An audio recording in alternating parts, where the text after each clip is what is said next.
Hi, my name is Michael Costantino from Queens, New York. I'm born without my right hand. I've been boxing for 12 years. My name is Maria Costi. I'm from the Dominican Republic. I came here when I was young and I grew up in Washington Heights. I started boxing about 20 years ago and I love it. Oh, wait a minute. She got that Pacquiao thing going on here. Oh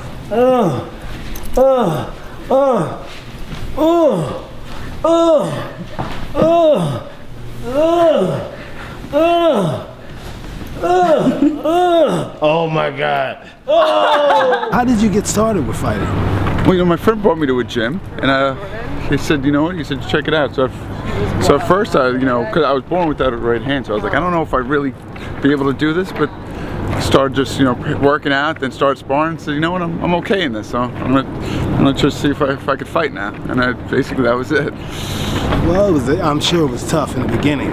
What were some of the hurdles that you might have ran into? Besides, were there anybody that had something to say about maybe they didn't want you to try it or anything like anybody that said no?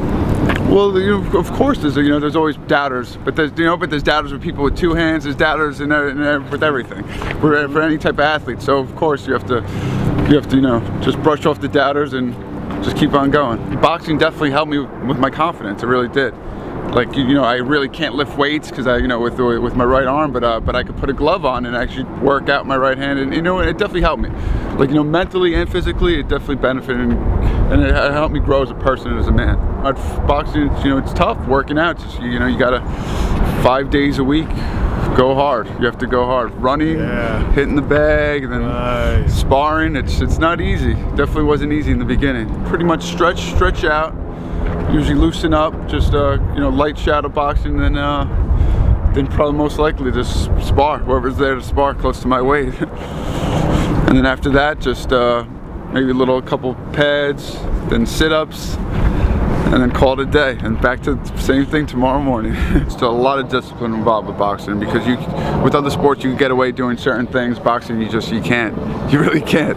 You know, like, so especially when I was younger, you know, just positive sports to give me a positive energy. So if I wasn't down or depressed, so, you know, it's easy to hang out with a bunch of friends and just, you know, drink or get into trouble.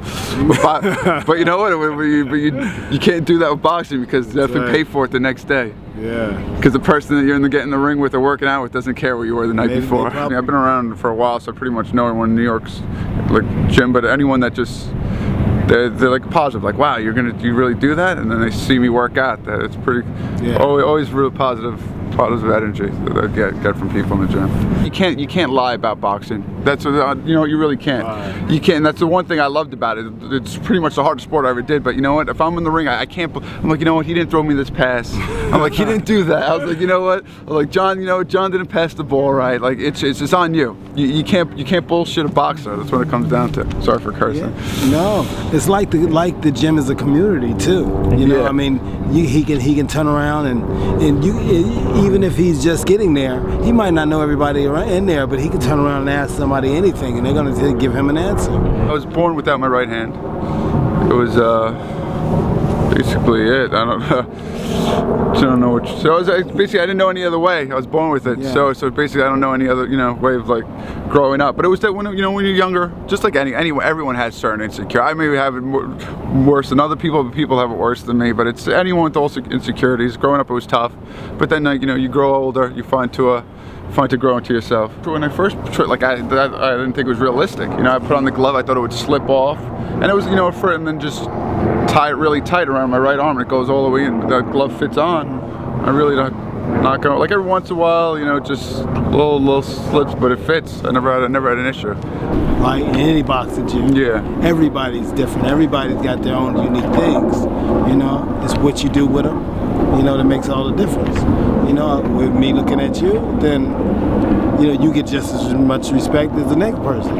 You know, you get more respect because it means more, you know, to me that you would, you know, that you get in there and do your thing and you do it well, than somebody who's doing their thing and they're not doing it so well. The thing that really matters is how the body produces. You know, what does it do?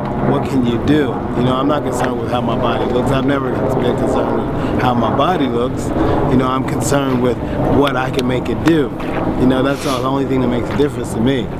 You know, so I would think it would be pretty much the same thing. So I look at you and you've always gotten my respect. It means a lot coming from you too, thank you. Dude, I mean, that's gonna be anybody that's seeing you do your thing. Look at my guard, it's good. My guard is good.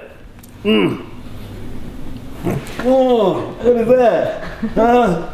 You, what's up? You know, you have your jab, right? And your hook. And my best punch is the hook. And my uppercut. Cool. When I was about 8, I broke my hip in the Dominican Republic, and as a result, I had a lot of complications. There was a malpractice done on my hip, and I got an infection, which led into a infection on my femur. So I almost got my leg amputated when I came to the United States, which was 2 years later, because they couldn't find my the infection in the Dominican Republic, you know, due to doctors' limitations and stuff like that over there. So when I got here, I got lucky, and I got a really good doctor, and they were able to save my leg. And then they had to reconstruct my joint because I didn't have one. So after a lot of therapy and stuff, and about 6-7 surgeries, I was able to start walking a little better, and you know, even though I have a limp due to the weakness of my hip. I also had to do a lengthening on my tibia when I was in my 20s because my leg was 3 inches shorter.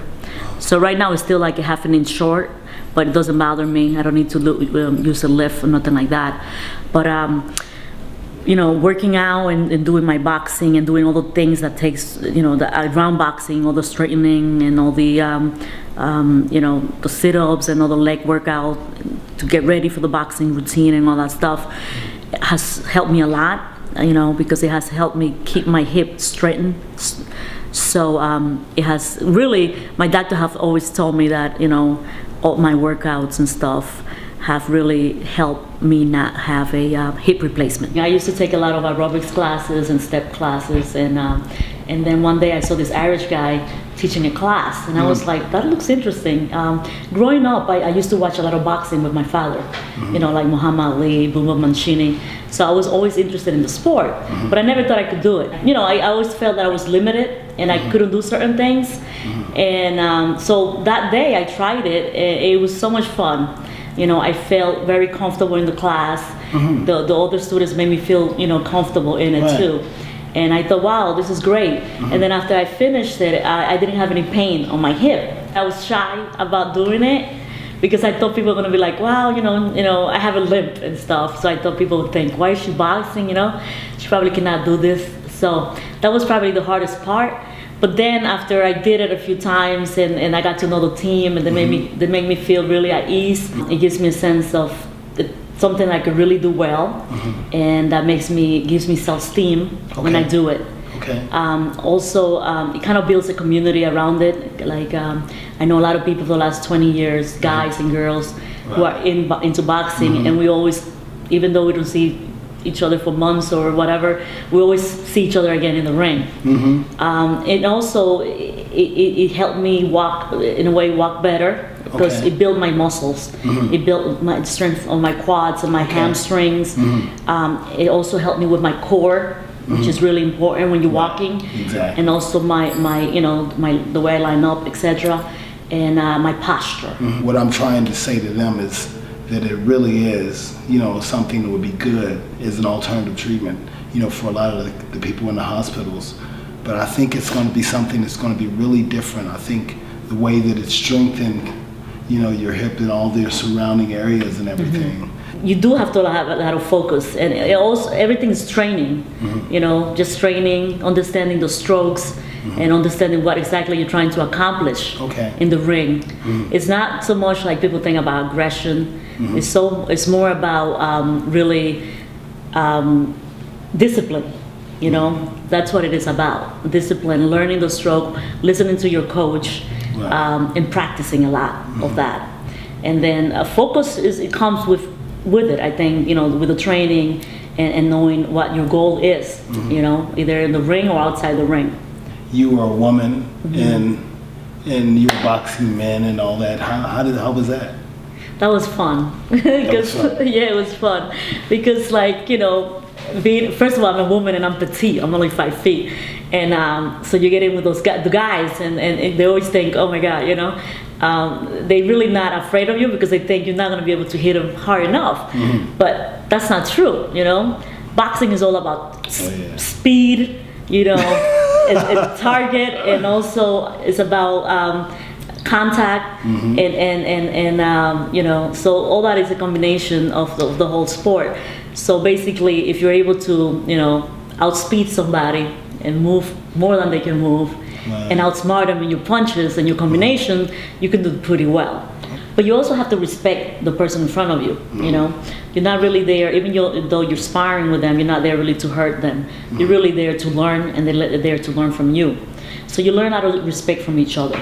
You have to be strong mentally, and this is why it helps you on a daily basis, because daily you need, when you go outside the world, a lot of things happen that brings you down, and I think boxing really helps you a lot in the mental aspect of your daily life, especially if you have a issue, a problem, disability, and things like that, and you need, like, every day to reinforce that you can do it. It has helped me a lot. Oh!